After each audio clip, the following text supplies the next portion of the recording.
All right, let's get going.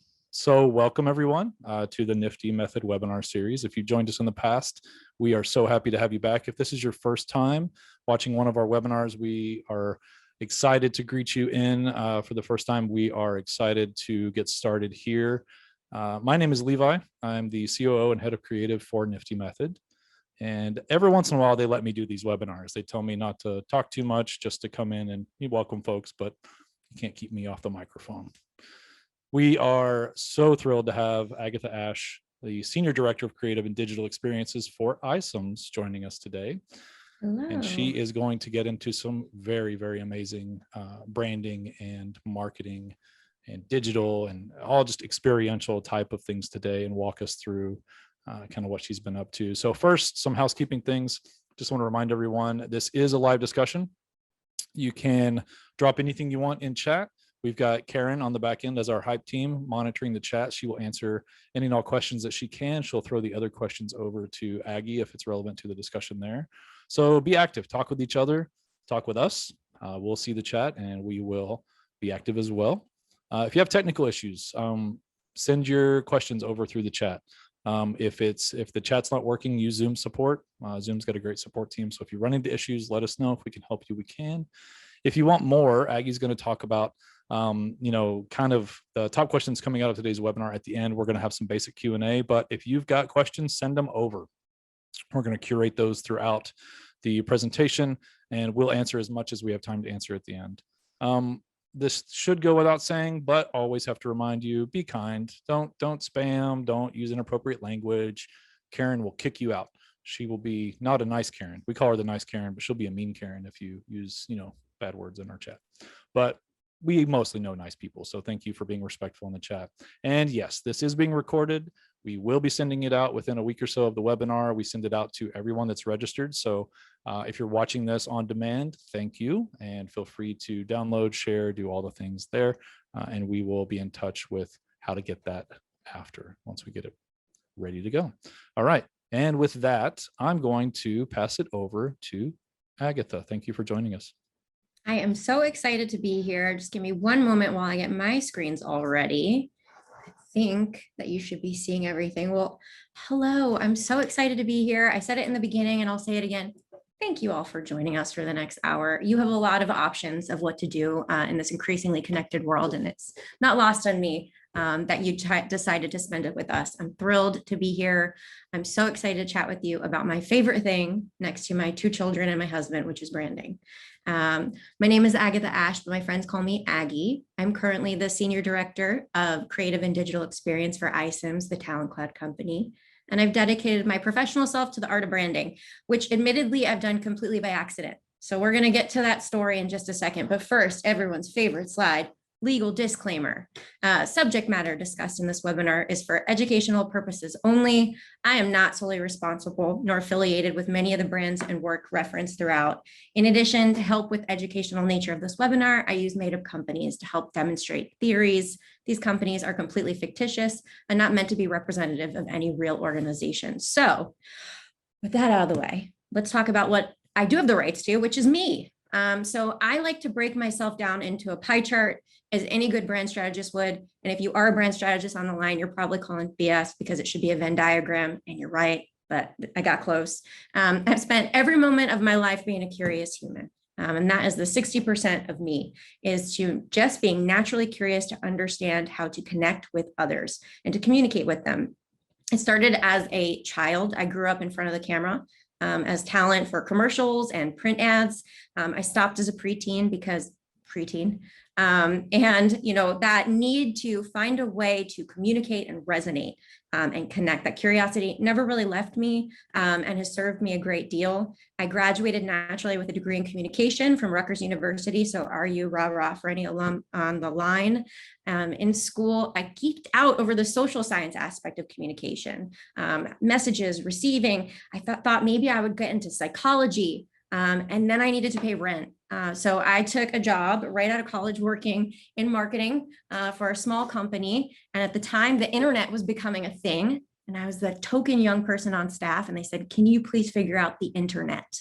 And my gosh, was I highly underqualified to do that. But that is the gift that keeps on giving, because I had to figure that out. And I started to teach myself and learn what we would call SEO tactics in this day and age. And whatever I did and learned, I started to do for myself. And I got really good at keyword stuffing my resume. So I am super proud of the fact and grateful to the recruiter, the agency recruiter who found me and reached out and said, man, your resume keeps popping up every time I look for you on any of these job sites. Let's talk. And that started my agency career. I've grown up on the agency side. I worked at Wieden & Kennedy and Swift. They are still part of my DNA. I'm so grateful to everything that I learned, cutting my teeth at ad agencies on both the East and the West Coast. And most recently, I've come full circle. So I'm back in-house, working on the marketing side, overseeing an in-house team. And I'm just been so blessed to work on iconic brands throughout my career, like Google, Target, Starbucks, et cetera. And in doing so, I've learned a lot, as well as spotted a lot of these trends as to how brands have stayed iconic and what they do to be able to do that. So we're going to discuss that in just a little while. But first, I have a confession to make. Everything I knew changed last year. And I think everybody on this call, devoid of job title and profession, likely had a moment or multiple moments in the last year where they were thought, how do I do my job now? How do I do it? COVID neutralized the playing field professionally. And I have no doubt that our great grandchildren will read textbooks or become pre-programmed with holographic things, because who knows what's happening in the future, that this will be known as the time for the massive reset that occurred. COVID fundamentally changed the world. And as a result, it changed the marketing landscape as well. Marketers had to change the way that they marketed because suddenly what mattered to our consumers changed overnight.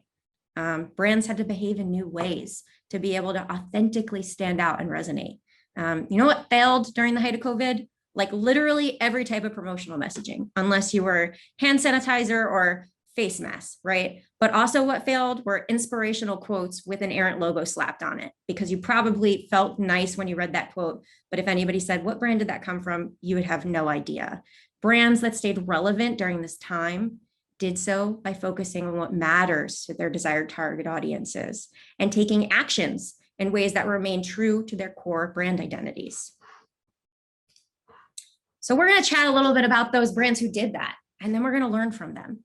So here's an example from Uber. Our well-being as humans over the last year plus was reliant on not leaving our home, the exact opposite of Uber's business model. Uber could have gone dormant during that time. They could have started highlighting just random stories of riders and drivers, but instead, in tandem with my agency alma mater, Wieden & Kennedy, Uber encouraged people to stay home with their Stay Home campaign. This is a screenshot from that spot. Thank you for not riding with Uber. Pinterest launched a Stay Inspired campaign. They paid homage to those within their community, using the platform to create boards for good. Everything from DIY antibacterial soap to what to say to scared kids. And for goodness sakes, Yale even offered their renowned happiness course for free. The thing that these three very different brands have in common is that during this time, these brands found ways to communicate about what people were going through in the world and make it ownable to what they offer within their respective organizations without it feeling forced. From traveling to social media to education and beyond, finding out what matters to who you are marketing to, your target audience, and articulating messages about those things in ways that stay true to your organization. It's the core of branding. So we're going to talk about that today. So that way we can figure out, no matter what the world throws at you, how can your organization stand the test of time? You're going to walk away with an understanding of how to figure out your brand direction for your organization, how to pinpoint your true brand purpose, and figure out how to articulate it to the world. And you're going to walk away with some tips and tricks for conducting solid market research and putting together a brand guidelines that will help you and your organization in the future. I have another confession, which is that branding is known for using complicated words like this. Phraseology like this is super exciting to brand strategists like me, but to normal humans, this is gobbledygook. It doesn't have any meaning. It doesn't mean anything, right? But iconic brands, they communicate and they stay iconic because they do so simply. So we're going to try to take a note from that. Today, we're going to talk about 2 exercises and 2 guides. So let's talk about our first exercise. What if we looked at brands like people? What if a brand were a person? Let's talk about one of my favorite movies as a child, The Wizard of Oz. If we break down what the oh my goodness, I almost said Tin Crow. That would have been incorrect. If we break down what the Scarecrow, Tin Man, Cowardly Lion, what they all have is that they have elements of a person that they realize that they already have. And ultimately, they realize that they're strongest when they use them together. So we have heart for our Tin Man, brains for our Scarecrow, and I'm going to use corpse speak for our Cowardly Lion, which is courage. And we're just going to refer to that as drive because it's just way easier. So the core of any organization's brand can be broken down into these three things that you know a lot about as a human: heart, brains, drive. So we're going to spend some time talking about each. So our heart. This is the question of who do you care about the most? Who does your brand love? Spoiler, this is your primary target audience. For brains, what does your brand believe? What is your core belief? Can you articulate it in one sentence? And lastly, this is a two-parter, so I'm cheating a little bit. What is the literal thing that you make and sell? And what does it do for the world that is bigger and more emotional? Try using a verb in that second part of that question. So let's stay here for a minute and look at these three different areas. I call this the spork of branding. So you can back into these for any brand that's well known. All you do is you have to Google the brand's name plus mission statement, and you'll get the public information and be able to back into that. So let's talk about one of my favorite examples, which is Nike. Nike is a great example. Their mission statement is to bring inspiration and innovation to every athlete in the world. And they have a caveat: if you have a body, you are an athlete. From this, we can glean that their heart are people who are athletes. Their brains are that they believe if you have a body, you are an athlete. And their drive is that they bring inspiration. They aspire to every athlete in the world. And while it's not written, we can kind of make the logical leap because they are so well known that the way they do this is through the athletic apparel and gear that they create for people to buy.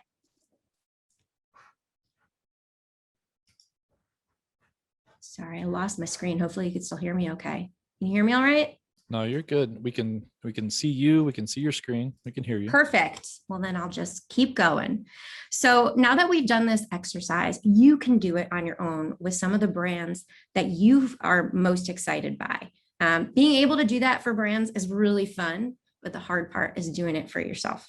So once you can answer it from other brands, think about how you can do it for your own organization. How can you succinctly answer these three questions? And once you answer it and you have a solid idea, ask other people in your organization to do the same. If what you get back is wildly different from one another, meaning that people in your organization are answering this in different ways, you'll know it's time for a rebrand. If you get answers back that are kind of sort of where you want to go, but not quite there yet, but they have some similarities, it's likely that you still need a brand refresh. Again, your organization needs to be on the same page if you want to make it known to the market what you should be known for.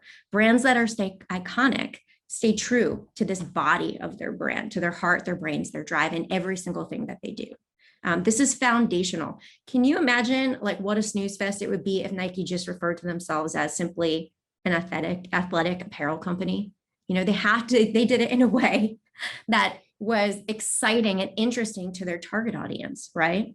So in order to stand out, you have to understand who you are and where to play, which is what we're going to go into our second exercise, where to play. In the next few slides, we're going to discuss how you breathe life into your brand in a way that will resonate with your desired target audience. In other words, how you figure out what space to play in. And in order to figure out where to play, you have to understand who you're playing against, your competitors.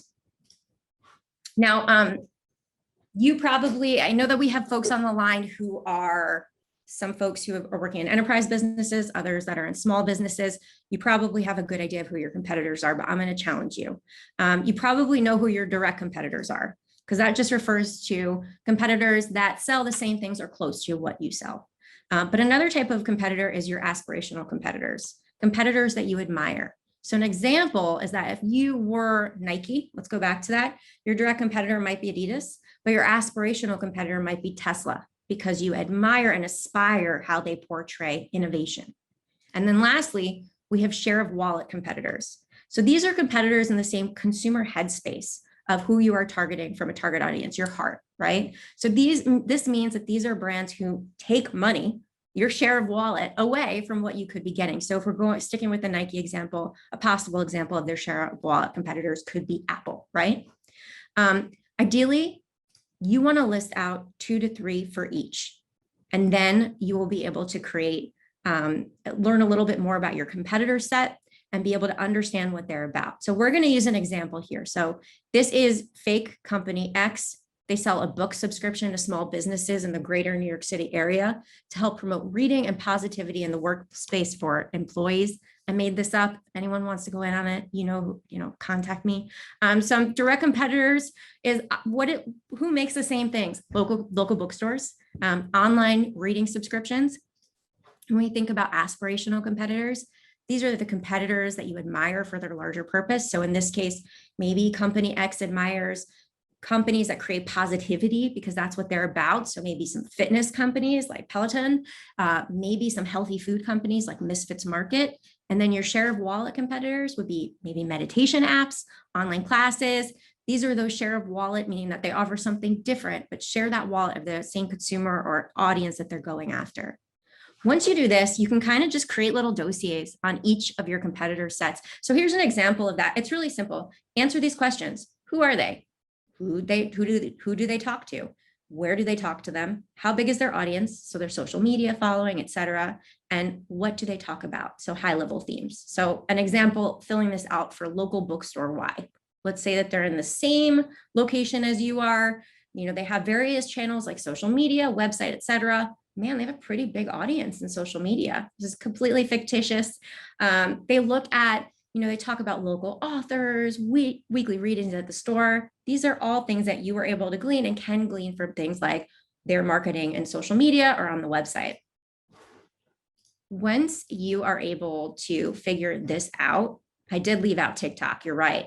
Once you're able to figure this out, a really funny thing that I like to do is actually start to look at what they're doing from a visual standpoint. So a good place is to just take some social pictures that they're posting into the world on your competitors' handles, put them together, make a mood board, and figure out what are the common themes. So in this, we can glean they like stylized bookshops, storefront locations. Maybe they put people reading and receiving their books all in their social media. And you can repeat doing this for every single competitor. And once you do, you get the idea of their brand identities. And this is inherently how you can figure out where to play, because what you want to figure out is how your competitors play and how you can play a better game than they do, either by doing the exact same game better or by playing in a completely different space. So this is one of my favorite ways to do this. This is a playing field 2x2. It's you take a logical axis and you cross it by an emotional axis. I'm going to talk to you about what that is in just a second. A lot of branding companies do different things when they're trying to figure out where to play and what white space they could be in within the market. You can Google brand archetype wheels. I worked for an organization where the client actually referred to their organization as a person. They use she, her pronouns for their brand. They do this to be able to understand who they are and how to be able to identify and be different from their competitors. So here's an example of doing this, and this is quick and easy. So on our logical axis, this is where we have our target audience, right? And the emotional, this is where we have how our consumers feel. And then we can start to plot out our competitors. So here's our direct competitors. Here's our aspirational competitors or share of wallet competitors. And then look at that. We have white space here and here, leaving white space for company X to play possibly within online curated or turnkey small business. So now that we know how to get to your heart, your brains, your drive, and now that we understand how to understand where you could play within your playing field, all of this is so important to be able to understand how to communicate your foundational elements. Understanding how your competitors operate is how you do that, because again, you can play a better game than they are. And also ensuring that you understand your heart, brains, and drives makes it so that way you can articulate who you are and everyone else in your organization can as well. And in order to do that, that needs to be done first. Oftentimes, whenever I am faced with any type of branding exercises, I have a lot of folks that are like, where's the pretty stuff? I want to talk logos. You'll notice that we're talking beyond the logo because the logo should happen after the strategy work is done first, because then it has meaning. Recently, I helped to lead the brand refresh at my current company, iCIMS. iCIMS is the talent club company. And if you go to their website, iCIMS.com, you find out that they're all about empowering organizations to attract, engage, hire, and advance the talent that builds a diverse, winning workforce. Inclusivity is incredibly important to everything that we do. And as a result, our logo, if you go to iCIMS.com, you can see it, has emphasis on that circle on the I, because that is a very inclusive shape. There's no head at a circular table. It made our logo have meaning because it was tied to who we are and our core values as a brand. Everything that you do as an organization needs to be done with intention. And as we continue to go through these frameworks, remember again that you need to know your strategy first. Strategy first, pretty stuff second, but I promise we'll get there. Now we're going to discuss, does it matter to your audience? So this is going to go into your first guide. And this is something that a long time ago I used to include on my creative briefs when I worked at ad agencies. I would say, why will they care? Will your audience care? If you can figure out who this one's so important. I love this one because this was always for us. It was a so what? Like you're doing this, but so what? What's the impact? So I love this one. I just had to chime in there. Oh, good. I'm so glad that you did, because I love this one too, because if you don't ever think about this, you only talk to yourself. Yeah. And when you only talk to yourself, are you ever going to be able to help move your business forward? The answer is no.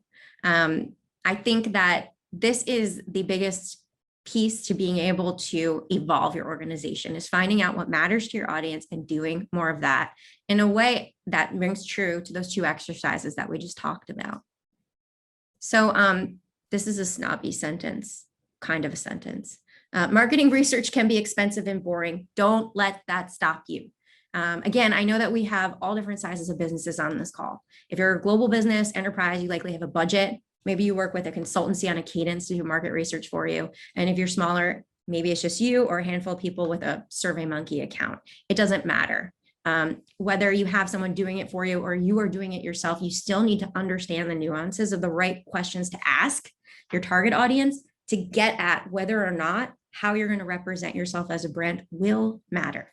So the first step is to get a group of non-biased people together, which is that match the heart of the exercise, your target audience. I know that that's not easy to do, but I promise you that you can do it even if you have a SurveyMonkey account. Ask friends of friends, ask colleagues to be able to get a group of people together who are willing to communicate with you. And it's so worth it.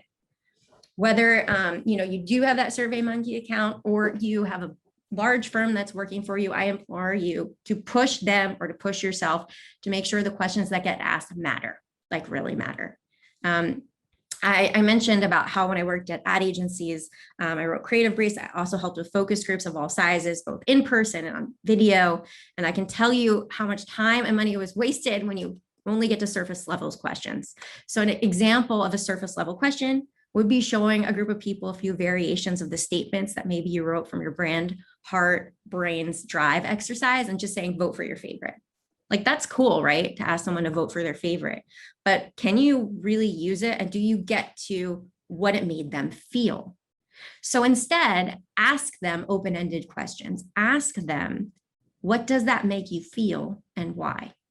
It's incredibly important to get to that emotional space, because in order to do that, you then understand what matters to them and potentially are able to use language or verbiage from how they articulate it themselves that you can then use to your advantage as a brand and press that lever over and over again.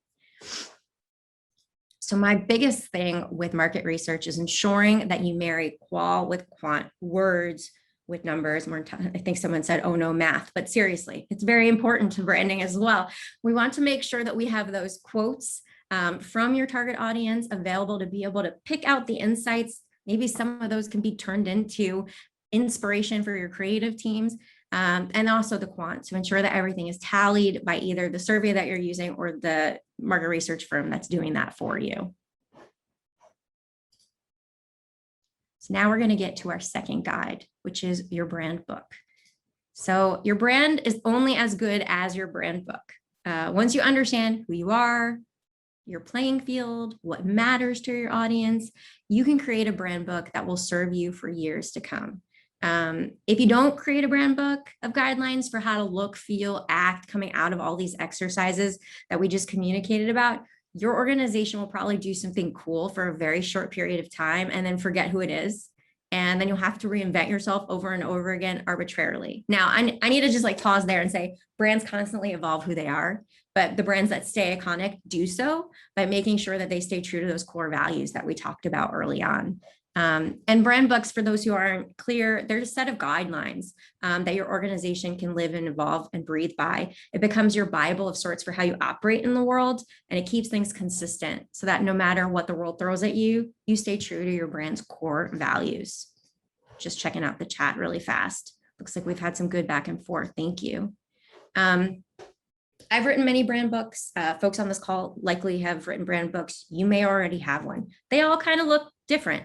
There are brand books that have a lot of visuals in them and are short. There are others that are really like textbook, really lengthy. Regardless of whatever is going to work for your organization, you need to make sure that these 4 pieces are within your brand book. First and foremost, your mission statement. Secondarily, your tone of voice. Then look and feel. Look at that. Look and feels all the way after that. And that's on purpose. Pretty stuff after you figure out your strategy, right? And then lastly, your subject matter guide. So let's start a little bit with your mission.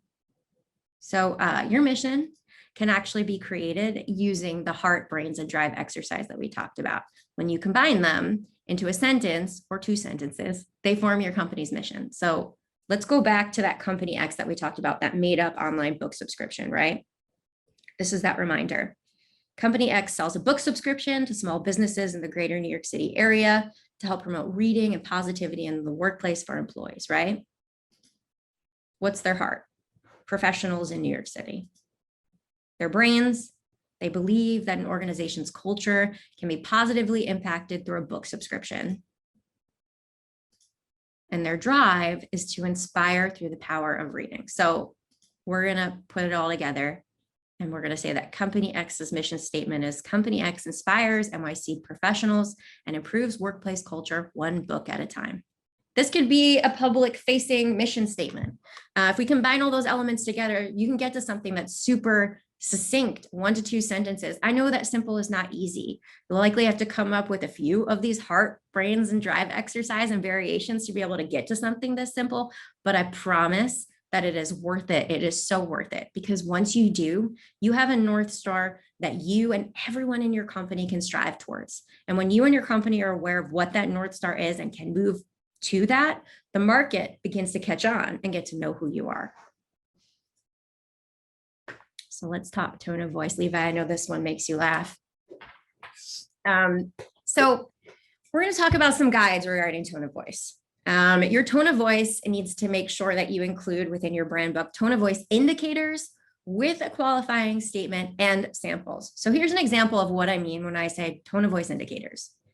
Happy, uplifting, fun, right? If I said to you, I need you to write, or I need you to speak on behalf of a brand that is happy, uplifting, and fun, in your head, you probably have a definition of what those words are and you can do it. But when I say, I need you to do that, but happy, uplifting, fun, but always real and never whimsical, that statement is really important because it helps define and puts guides in place for what those words mean. So here's an example devoid of that qualifying statement.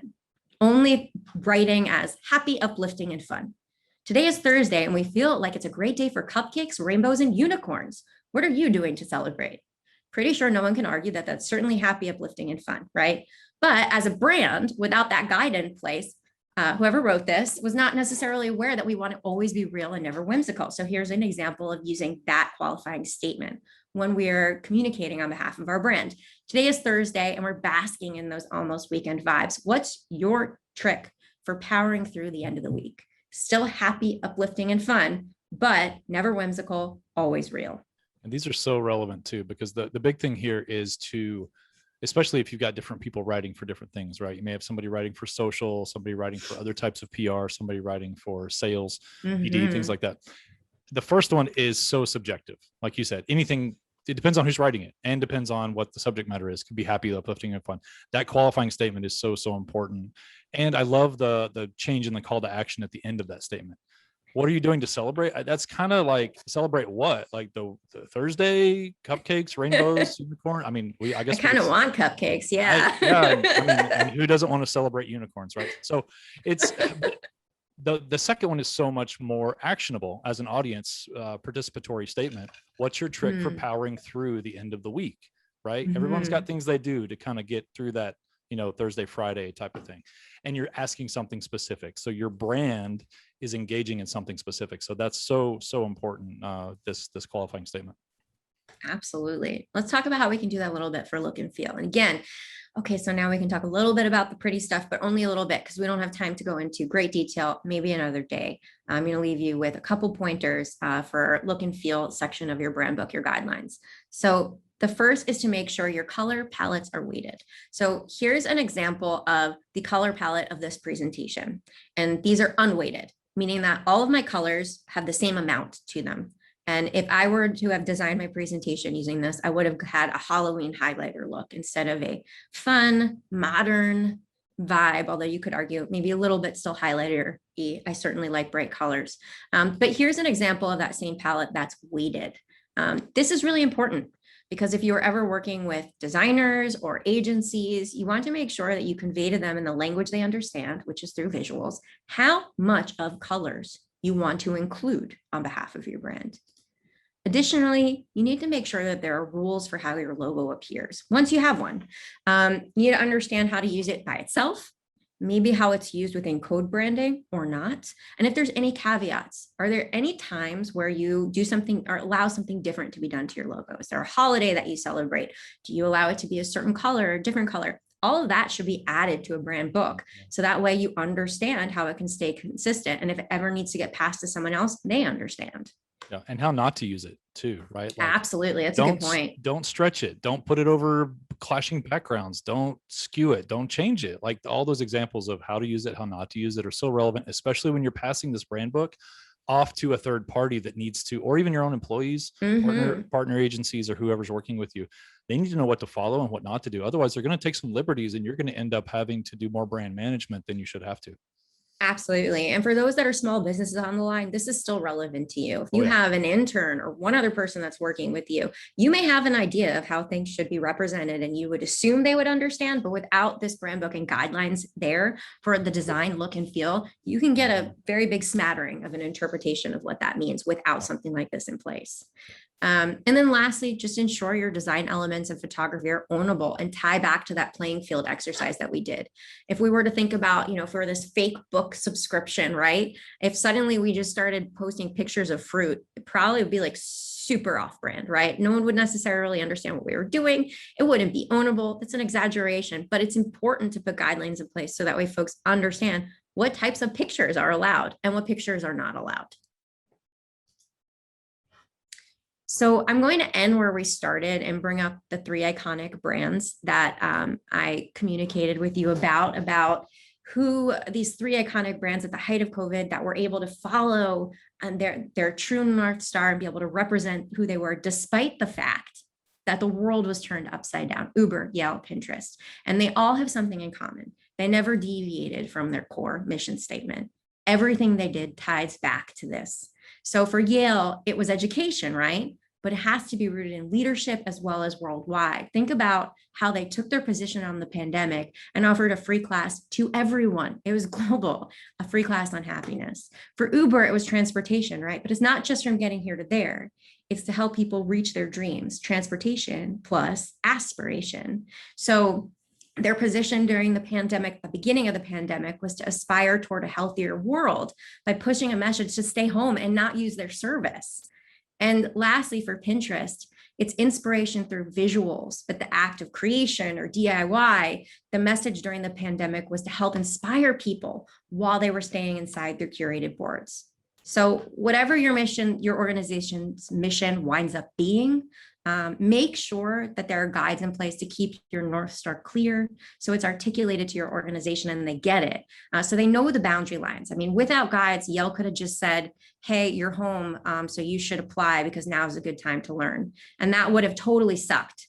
So need to make sure that we're always staying true to their mission. And they did so by educating as an aspiring group of leaders worldwide. Mm-hmm. So we're going to talk about some key takeaways, and then we're going to get started on Q&A. This is the screenshot slide where these are the top 4 ingredients that you need to build an iconic brand. Remember who you are through that heart, brains, and drive exercise. Understand your competitors, define your playing field, pressure test, conduct meaningful market research, ask those open-ended questions, and then document your rules of the road. Ensure that you can future-proof your brand by having a solid brand book. I really hope you feel inspired to look at your organization's external brand in a new way, to breathe life into your brand in ways that make sense to the subsets of people that you're going after, and that you create a brand book that's going to help your employees and anyone else who works with you stay true to who you are in market. If you do all those things, you will become an iconic brand in your own right, because you have something that is inherently important. You are a human. And that is exactly what brands are aiming to do. And that's what we talked about today. Yeah. I hope that you will try, and I hope that you'll keep me posted on how it's going. This next slide is a QR code to connect with me on LinkedIn. I'd love to stay connected and just find out more about who you are, what you're doing, hear about how things are going. So would love to do that. And I think we're going into some live Q&A. So I'll leave this so up we've while got, we talk. Yeah, absolutely. And thank you, Aggie, so much. Yeah. I know just because I'm a brand guy, I get super jazzed about this stuff. And I love it when other people preach this gospel of, what's, best practices, things that are the tips and tricks. And we've had some great chat going on over here, just back and forth between folks. Like I love one of the things that actually Teresa just said of she's a company of one, and she still has SOPs that she writes for herself. Smart. To be able to refer back Teresa. to and follow. And I was like, that's such a great practice, because I know, speaking as having started several businesses on my own or with partners, and it's such a key thing.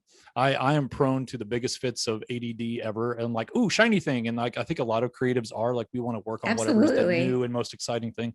It's easy to get off track from that North Star. It's easy to say, well, I can modify my brand just a little bit because I really want to do this. Well, if you do that enough times, now you're so muddy, you've muddied the waters, you've spread it so thin, you've lost that key element to being, authentic and true to your brand, and recognizable in the space too. Because if you're trying to cut in and get some of that share of wallet, which is also another point I really, really, really love, because a lot of people don't think about it like that. They think about, competition in my market space, competition in my product space, or in my, customer space, in the market research. What's so important there about that share of wallet, and the Nike Apple example you gave is so important, because I love both brands, and sometimes with a limited budget, I have to choose. Do I buy the new pair of, let's not even kid ourselves. I don't run, so it's not running shoes, but do I buy the newest pair of kicks because I love the way they look and feel and design, or do I buy that newest Apple gadget? Because sometimes the cost is, similar. And I have to choose, right? Which brand do I want to give my time and attention and hard-earned money to? So every brand should consider that. Who else is playing in our customer's wallet, and how do we keep that attention and that brand loyalty? So thank you for bringing that up. I think that's such a so Karen's over here fielding Q&A. She's going to be throwing those to us, but I've got a few that we at Nifty had kind of written up for you, Aggie, to kind of go through. So you've done a lot of this, right? Your experience is vast, and it's enviable too, because I love some of the brands you've worked with, that you've worked for, and you've had some really, really cool opportunities. So thinking about branding work, what is, your favorite part of this process, just branding in general, whether it's rebrands, refresh, new brands, all kinds of stuff. What's your favorite part? The teamwork. I know that that's such a bizarre answer for something when we're talking about branding, but it is really the truth. I think that branding work, whether it be rebrand, refresh, campaign work, it is so addicting, and you can't do it alone. I think that you kind of get into the trenches together with your designers, your writers, your product folks, whomever, even your agencies that you may or may not be working with, and you create and breathe life into something. And that is so addicting and so important. I think that I speak for a number of people who've worked with me on rebrands and refreshes, where we will never forget doing that together. We have that shared experience, and we were in the trenches together, and there's a lot of not sleeping and getting things together, but it's this high that is so addicting. And I know that I just love it. So the teamwork for sure. Yeah, absolutely. And I agree with that 100%. I've been there, and it's a special kind of bond you develop with a team. And sometimes that team's made up of people who before the project, you didn't know them, right? But they become partners, then they become lifelong friends because you've done something significant together. You've really gotten in there. And a lot of people don't realize, what all goes into that. And a lot of that's what you've talked about today. So, and I'm going to go out of my original order a little bit just because of something you said there. So thinking about the teams and thinking about what it takes and what type of talents and skills and people it takes to do this. If I'm a brand looking to refresh or completely overhaul a lot of my brand work, my mission statements, my look and feel, how do I know if I need to partner with a branding agency or a consultant, or if I have an in-house team, is this something that they could do, or should I go with like my best friend's cousin's college roommate who says who says they know something about, Windows Paint, right? Because it sounds silly, but it's happened, guys. So how do I know? Like, how do I know what my resources are, what I should start to plan for? I think probably first and foremost is trying to understand whether you need a rebrand or refresh, and then you can kind of go from there. And that stems from doing that heart, brains, and drive exercise that we talked about in the beginning, right? If you and your organization, or if it's just you, that makes sense too, but ask others who maybe are your customers, are able to fill that out, and you're able to answer those questions, and all those answers come back and they're relatively the same, but maybe there's some tweaks you want to make, you need a refresh. If you look at it and everything is all over the place and it's wild, wild west, you need a rebrand. And those are two very different types of skill sets that you potentially need to bring in. Largely, you need to think about, okay, if we're rebranding or refresh, we probably need some brand strategy help to be able to get to whatever that is. So you'd start there. I'm a big believer in ensuring that your internal teams are a part of whatever you are doing, regardless of size, because they have skin in the game then into what you're doing. But I also believe in bringing in partners who can help and bring an unbiased viewpoint. I think, Levi, you said it best the other day, where it's like, they haven't necessarily had that proverbial Kool-Aid yet. You want them to come in and be able to look at your brand from another way. And oftentimes that is so helpful to have that third party vision for sure. Really, the objective point of view is so critical. Even if it takes a little bit of education for that outside partner, vendor, consultant, friend, it's critical for them to have just enough info to know what to come in and look for and ask, but still bring that that objectivity, because so much of the time you'll ask internal stakeholders. And we'll ask a question really about how to identify those in a minute. But so many times you'll ask these points of view, and like you said, you'll get them from all over the place, or you'll get them that are only working in a certain part of your organization. So you're only getting that very almost myopic point of view. So we had a question come in while we were talking about that. Which is totally relevant here about, products and services from a company. How do you articulate what you do if your company has many different products and services? And get the message across simply? You talked in the beginning about simplicity is so key. So clients seem to pigeonhole us based on the service they know us for and forget about the other stuff we do and the other services. That's such a good question. And I think in my brain, I always go to frameworks. You need to make sure that you understand how your core, whatever it is that you're selling, connects to those additional pieces and the messaging for each. You could even do kind of a spin-off of that hearts, brains, and drive exercise to figure out how each of those products and services fit into what you're trying to do as a company. But I always think about the frameworks, meaning what is that one sentence message of how the additional products link back to the main core brand. Once you can figure that out for each one, and then you can put that in your brand book and ensure that all of your employees are clear on it, then it becomes something that catches on because your employees are communicating it the right way to their customers, and then their customers are able to retain it. Yeah. And I've been there too. So I've worked for organizations that had that problem. We all do, right? They're like, oh, well, we offer so many different types of products to so many different customer sets. Sometimes the mission statement almost feels too vague, too lofty. I'm like, well, if we say that, nobody's going to know what we do, but we can't list out everything we do. So finding that space in between is very critical. So we talked a lot Absolutely. about, you mentioned, first of all, knowing whether you need a refresh or a rebrand or things like that. A question we had come in was, how would you recommend going about getting buy-in for this type of brand approach and the need for refresh? So we actually had a pre-qual question for that too. Like, how do I convince my boss or convince my stakeholders that this is something we should be considering? I've been in those shoes of feeling and seeing, oh my gosh, we really, really need this. You have to put together a mini pitch, even if it's a couple slides, an elevator pitch, whatever it is, to be able to get to the executive team and take that risk and communicate to them as to why you need it. A mini pitch can be inclusive of showing the different ways that people are communicating about your brand currently. Go into social media, see what others are saying, take screenshots, ask customers if you're in a customer facing role. Hey, by the way, just kind of curious, what do you think it is that we do? How do you tell other people what we do when you're talking about us? Write it down, see if they are aligned. And if they're not, you have a lot of good fodder to be able to bring in front of your executive team and say, hey, I'm in this, I believe in this, but here's what's going on. And we need to refresh or rebrand in order to be able to stay relevant. And it usually works. It may take some time, but if you can build your case, you usually get there. Yeah, I mean, that's great too. And it's absolutely, the data is so important and Absolutely. it's so helpful. Coming with that research, saying, look, this isn't a subjective opinion from the marketing team inside the business.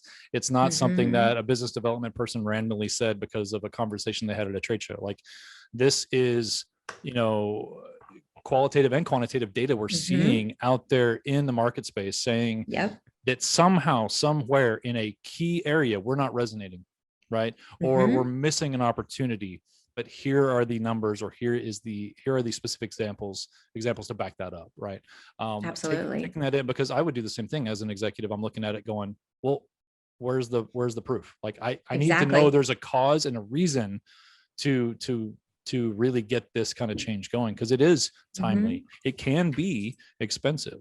And sometimes, even if it's not expensive, from a budget standpoint, it's expensive from a time. Aggie, you've talked with me before. We chatted about, the amount of time something like this could take, right? So let's talk about that for a minute, because, how long should we expect the process? And I know you had some specific examples about, things you've seen from really quick and really long. What are some of those types of specific things?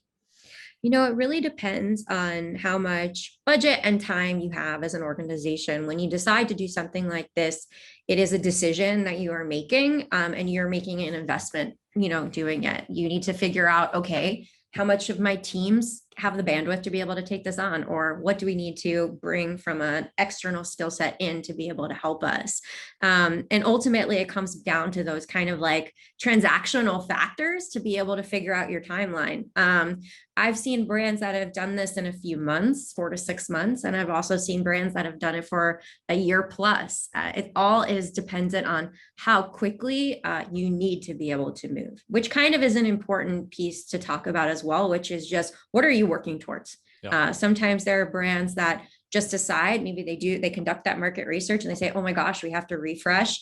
But there isn't necessarily a date on it, that they may have the luxury of being able to extend those time frames. But if there's something that you're working towards, meaning a go live date or some sort of an event, or maybe you just are realizing we are not going to hit our numbers from a sales standpoint if we don't do this now, you have to move faster. Yeah. And I think that's, what's driving the change. Is it subjective, like we talked about? Is it, event driven, right? Like you've seen. So how do we look at, we've talked about kind of how to decide if this is something we need to do or not. We've talked about how long it might take, there's other key factors in that too. But what are some of the, what are some of the challenges I should be prepared to come up against, right? Some of the things that you don't necessarily think it might be a thing going into it, and then you're kind of hit in the face with it halfway through the process. So how do we best prepare ourselves, our teams, our partners to take on this potentially quite lengthy challenge? And there's a lot that goes into it. So how do we get ready for that? And what do we need to worry about? Yeah. So I think that Need to be worried about positivity and making sure people's spirits are pumped up and happy. I think that going into a refresh or a rebrand, oftentimes there's this like giddiness and you're like, oh, we're gonna do this, it's gonna be so much fun. But there are moments where you're in like the dirt and you're like, I don't know if we're gonna hit this deadline. This is really, this is overwhelming. So I think just making sure that you're being real with everyone that's a part of this team, saying, hey, there's going to be amazing times when we're marching towards something that really matters. It's going to stink sometimes, but we're in this together is so important from the beginning, just so folks don't think it is going to be unicorns and rainbows the whole time. You get there, but it does take some time. And I think that that is just a big piece of it. So it's keeping that spirit positive and just being honest and being real, ensuring that folks are aware of the bandwidth that it's going to take. So, you know, this is a project. It is a big project. It's a very important project, and it's going to take people's brain space. So ensuring that you prioritize for whoever's working on it, what they should be focused on. And I think that, you know, lastly, ensuring that whoever is a part of it, your larger organization, hopefully has some inkling that something like this is going on, because you want them to feel a part of it. A brand is only a brand because we breathe life into it, as people who work on behalf of or for the brand itself. So we want everyone to be excited and feel that they are part of it, even if they aren't necessarily part of that tiger team that's doing the work. They make your brand a brand. So ensuring that there's awareness and there's excitement. I think that oftentimes, you know, I've seen it where it's happened, and then folks who maybe weren't super a part of it would come back and say, well, I don't like this. I never thought this was great. I think this is the wrong way to go about it. And that's a risk you have to be willing to take, because it's impossible to have everybody be happy, but ultimately it doesn't matter about the individuals. It matters about your target audience, making sure it resonates with them. So as long as your employees can think, oh my gosh, I'm doing this for my customer, whomever you're targeting, and they're going to love this, and this is what we do. Those are the people you want for your business anyway. Yeah, and that point right there is so important. I've seen this in working on, you know, large company rebrands that have taken 18 months and millions of dollars, and it's just because there's a lot of things that need to be rebranded. The cost usually comes into a lot of times, you know, the physical materials, like we got to put our new look and mission statement and feel on everything, right? But it's that as you start the process, you know, you've identified the key stakeholders, maybe the key departments that need to be involved, but along the way, building those brand ambassadors within your company and even within your customer groups is really critical, because you said it exactly. You know, you're going to run up against those who disagree with the approach. They disagree with even needing to do this at all. You know, and that's okay. Those are the part of the, I want to know their opinion just as much as I do the ones who are like, yes, all the way, let's do this, because those are another voice that we need to consider. You know, at the end of the day, one went out over the other, and you decide to do these things or not. But keeping them involved, because I've found this the hard way, and also the way it can work, even if they disagree, the fact that they are involved and consulted, they can get behind it. And Aggie, you and I've talked in the past too about, and if they can't, maybe that's what shows them maybe this isn't where they want to be. And they could start the process to decide where they want their career to go. We had a really great comment come in while you were saying that, and it was kind of a high five to you, Aggie. This is the branding lesson in a box that I wish I had 10 years ago. You've made something complicated and intimidating approachable. So I thought that was so nice. I wanted to share that in the chat. So thank you, Shannon, for saying that. That's thanks, Shannon. You know, this is that was the goal of today. I think oftentimes, you know, brand strategy, branding work is hard. It's super complicated. And, you know, everything that we talked about today does need an input to get to an output, and getting to that input is not easy. But ultimately, if you're aware of what the formula is and how it is a simple formula, you can understand how to push it to be able to get there. So I'm so excited to hear that. Thank you. What a compliment. That's a very nice one. So another thing too, so Rob has a question that I definitely want to bring up, and it's kind of in conjunction with a bigger question that we had. So his question specifically, and I'll let you weave it into the bigger question, is, you know, he's asking specifically, how do you feel about social media marketing and SEO for marketing? And I would actually tailor that into, once you've worked a brand, whether it's a rebrand, a new brand, you're using an existing brand and just trying to level up, how do you launch? once this initial work is done, once you're ready to like share it out there to the world, because then social media, SEO, all these things become very, very important as far as the strategic way to get, you know, more of the brand attention, brand recognition. You know, how do you launch this stuff? Yeah. Wow, what a great question. Thank you, Rob, for also asking about social media marketing and SEO, which are two little tiny pieces of my heart. So I'm a big fan of both and have done both. I think that ultimately when you are launching a brand, whether it is new, rebrand, refresh, you kind of have to think about all of the channels that comprise that brand: earned, owned, paid. And we can gross exaggerate, oversimplification on purpose to be able to explain this. We could talk about this probably for hours. We'll have a whole other webinar about it. Yeah, right. So earned, owned, paid, and in general, SEO and social media marketing fit in there, right? So ensuring that who you are as a brand is accurately represented in all of those different channel types is super important when you launch and also post-launch. So ultimately, as we talked about, you know, what goes into deciding the timeframes around these things, you have to figure out what you're working towards, and then you have to back into how are we going to get those channels to be able to represent who we are. And oftentimes it does require that you flip your SEO strategy to exemplify and go after various terminology that you are now going to be known for that's different from what you previously were known for, or potentially you're starting something, a new brand from scratch. Your social media channels, like your website, need to accurately articulate who you are. And you have to go through those exercises to be able to figure out how to do that externally. But earned, owned, paid all need to make sure that they're saying the same story when you do go through a refresh or a rebrand. Otherwise, you confuse your market. Yeah, and that's also something I usually get on my soapbox about, because I'm very passionate about it as well. We had a live a few days ago that was very similar. It's a process, guys. The brand is a living, breathing thing. There's a reason that what Aggie was saying is so critical, to think about your brand as a person, right?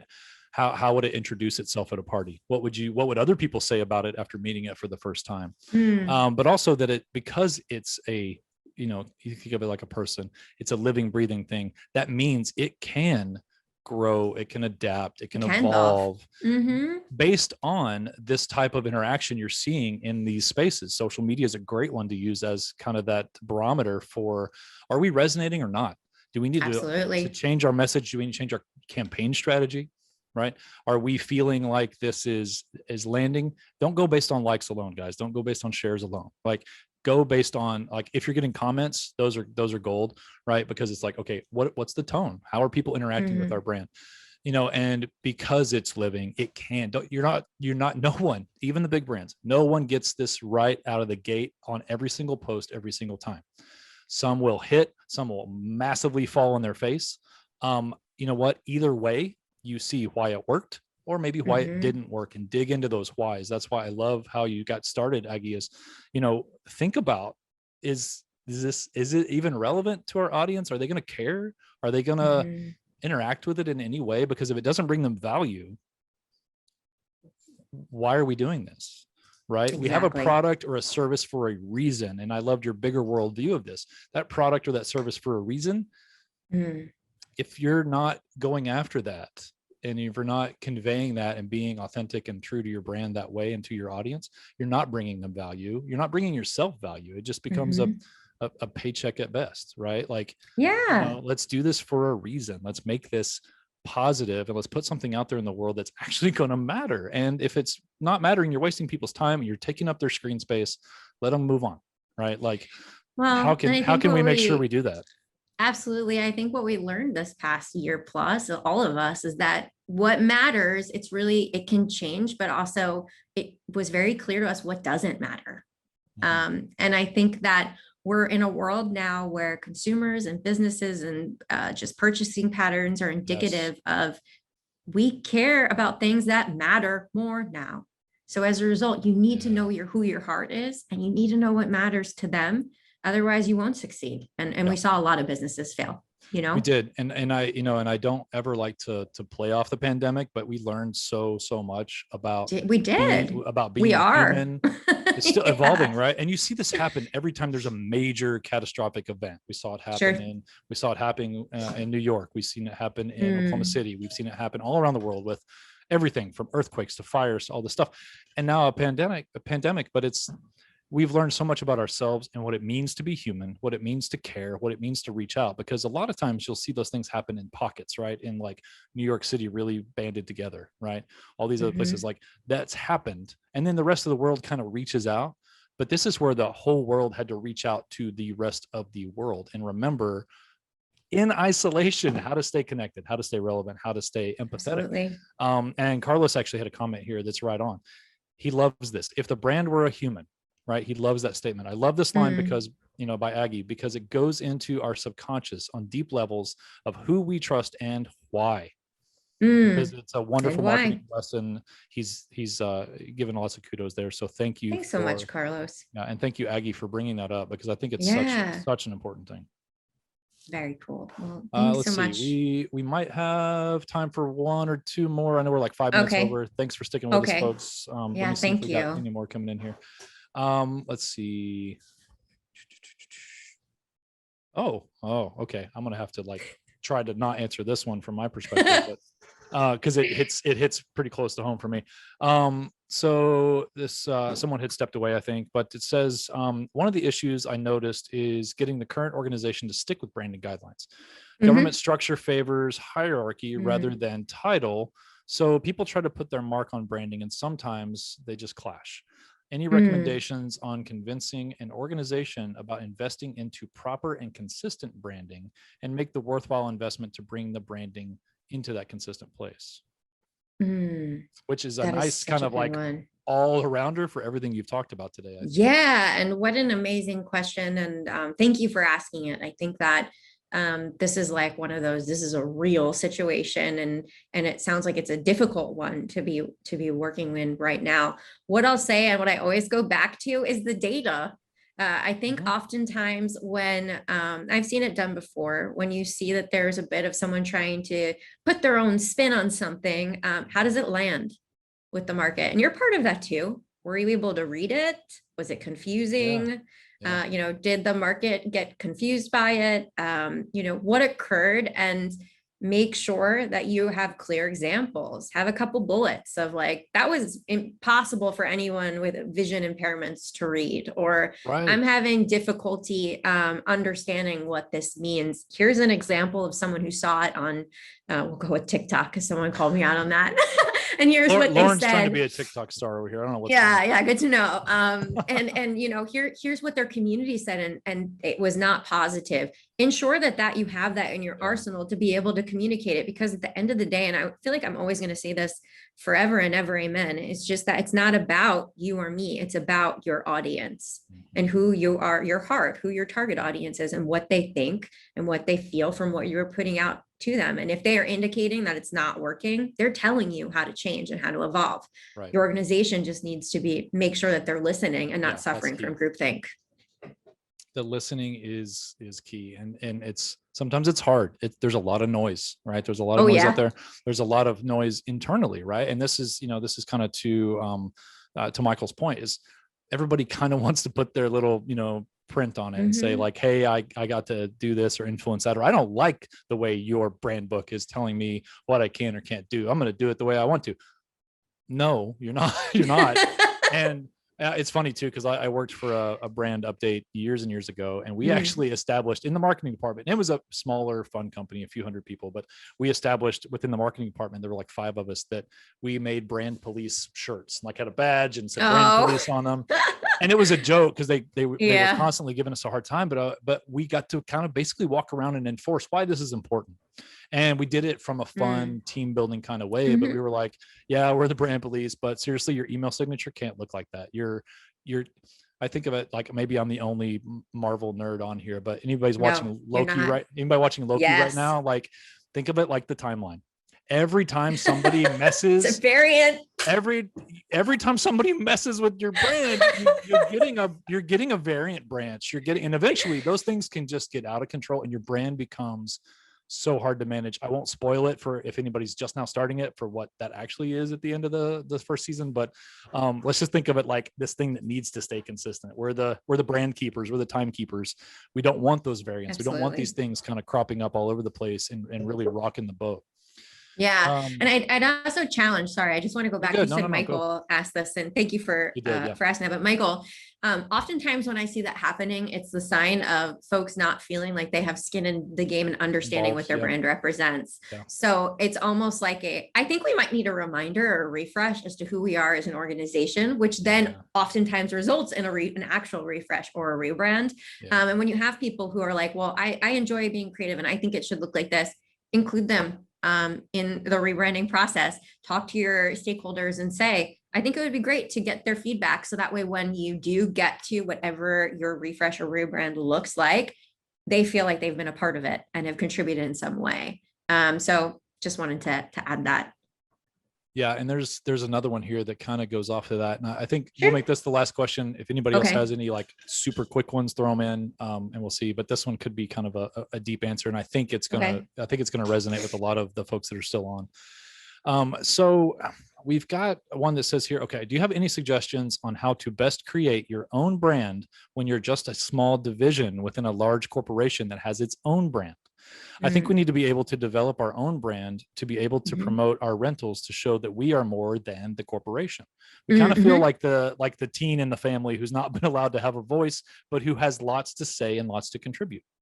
Wow. What a great question. So I think ultimately, I want to talk to you more. So connect to me on LinkedIn. But I think ultimately what it was Diane, by the way. So Diane, reach out to Aggie. Hi, Diane. Thank you. I think when that occurs, usually you're looking at a sub-branding or brand extension situation, meaning that you need to understand who the core brand is and then how you can create kind of sub-branding or brand extension protocols from that core brand that would then be specific to what your subset is within that organization. And it can be as simple as ensuring that you're clear on visuals that are used that are a little bit different or potentially verbiage and whatnot. But it's usually an additional type of framework that we didn't go into today. But you need to understand who your core brand is to be able to then create a sub-brand or a brand extension. And it has to all make sense within a unique family. I think when we look at, you Google sub-branding examples, you have like Coca-Cola versus Diet Coke, but then you have Diet Coke versus Diet Coke Cherry, which is like a brand extension. There's various different ways that you can go about it, but they are all a family. And that's really important for the market, unless you want them to completely behave and operate differently and not at all be known as one together. Yeah. And I would even consider tying it back to sales potential, right? If there's a specific reason that you feel that this core, group or small subset needs to have some kind of departure from the brand. And there's tons of reasons that could be. And I would say first, validate them, right?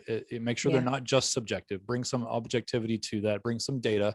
Aggie talked a lot about, that proof in the data, bringing that to the key stakeholders. Sorry for my kids walking around with dogs in the back. You're fine. But yeah, find that key, find that key data and that key reason that you want to differentiate. Because if you've got a lot to say, you got a lot to contribute, I'm sure you've got reasons behind why you feel this is important.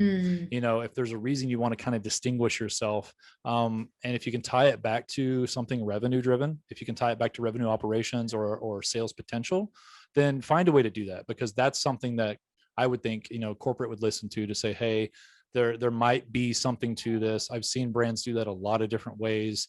In a lot of ways, we're even doing that, right? Nifty Method has now a subdivision that we've created with its own brand, called a quick plug, marketingorchard.com. So we created the Marketing Orchard for a reason, and we knew we didn't want it to necessarily compete with our corporate audience at Nifty Method. We wanted it to kind of have its own standalone service subset. And so we created that division with its own brand in mind, because we knew there was a different type of sales potential by having its own brand versus getting mixed up with the brand we have as Nifty Method. So if you could tie it to revenue, you can tie it to core audience, you can tie it to lots of different things, but I would bring that data and find ways to do that. And you can always connect Aggie, you can connect with us over here at Nifty Method. We'd love to talk to you about ideas for how you could do that. For sure. Wow, I that think went that's what we've got. fantastic. Yeah, that was Yes. so good. Thank Tons you all. of I really appreciate all the questions. And I'm honored that you decided to spend this last hour plus with us. And again, let's just stay connected. Would love to hear a lot more about you and your brand stories and how things are going. But again, just remember, you have all the elements. You are uniquely human. You can do this. You can do this. Thanks again, Aggie. This has been an absolute Thank you for pleasure. having me here. Reminder for folks, we had a few ask. We will absolutely have this. Say hi to Isaac. We will absolutely have this on demand. We will share it out to everyone who registered. It will also be on all the Nifty Method socials and things like that. So thanks again, everyone. Appreciate all the involvement, the chat, the compliments. Have a great weekend.